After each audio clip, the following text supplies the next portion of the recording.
மதுரை திருமங்கலம் அருகே பட்டாசு ஆலை அமைப்பதற்கு எதிர்ப்பு தெரிவித்து 500க்கும் மேற்பட்ட கிராம மக்கள் சட்டமன்ற எதிர்க்கட்சி துணைத் தலைவரும் அதிமுக முன்னாள் அமைச்சருமான RP உதயகுமார் தலைமையில் போராட்டத்தில் ஈடுபட்டிருக்கிறார்கள். இது தொடர்பான விவரங்களோடு இணைகிறார் எமது செய்தியாளர் முனீஸ்வரன். வணக்கம். மேலும் விவரம்.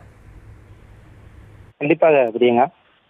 திருமங்கலத்தை அடுத்த கல்லுப்பட்டி அருகே உள்ள வையூர் கிராம பகுதியில் பட்டாசு ஆலை அமைக்க 2 தனியார் நிறுவனங்களுக்கு அரசு அனுமதி அளித்து அதற்கான படிகள் நடைபெற்று வருகிறது.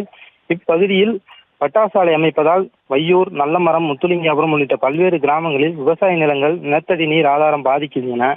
இப்பகுதி மக்கள் பட்டாசு ஆலை உரிமத்தை ரத்து செய்ய கோரி மனு அளித்திருந்தனர்.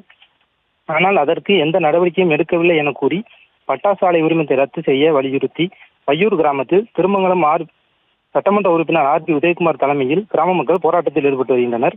இதில் ஏராளமான அதிமுகவினர் பங்கேற்று பச்சை துண்டு அணிந்து போராட்டத்தில் ஈடுபட்டு வருகின்றனர்.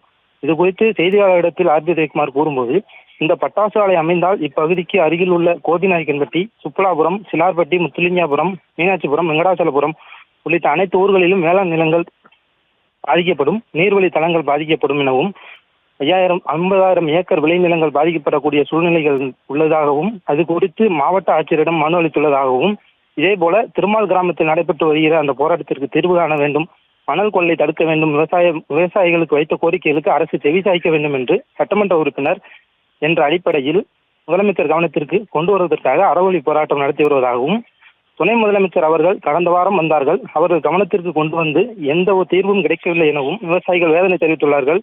ஆகவே நாளைய தினம் வரும் முதலமைச்சராவது மக்கள் மீது அக்கறை செலுத்தி நடவடிக்கை எடுக்க முன்வருவாரா என கேட்டு தொடர் போராட்டத்தில் பங்கேற்றுள்ளதாக RP உதயகுமார் தெரிவித்தார். விவரங்களுக்கு நன்றி முனீஸ்வரன்.